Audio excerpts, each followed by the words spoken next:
नमस्कार, आप देख रहे हैं एसीएन 24 न्यूज। मैं हूं हेमंत और इस वक्त की सबसे बड़ी खबर सारंगढ़ बेलाईगढ़ जिले के सरसीवा से आ रही है।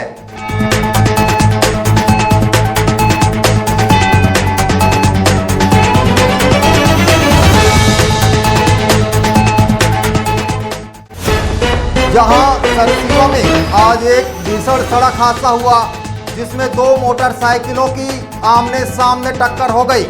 हादसा इतना भयानक था कि दोनों बाइक सवार संभल भी नहीं पाए और बजाज मोटरसाइकिल सामने से आ रही छोटा हाथी चार पहिया वाहन से जा टकराई। टक्कर इतनी जबरदस्त थी कि मोटरसाइकिल दो टुकड़ों में बढ़ गई।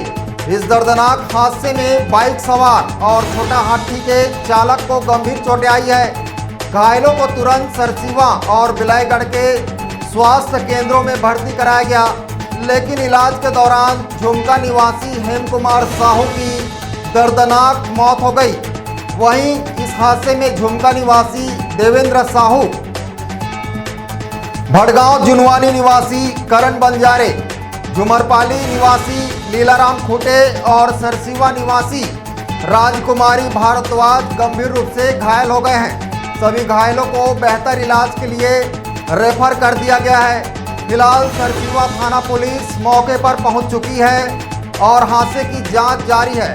हम एसीएन 24 न्यूज़ के माध्यम से सभी वाहन चालकों से अपील करते हैं कि सड़क पर सतर्क रहें, यातायात नियमों का पालन करें और सुरक्षित ड्राइव करें। किसी भी अपडेट के लिए बने रहें एसीएन 24 न्यूज़ के साथ।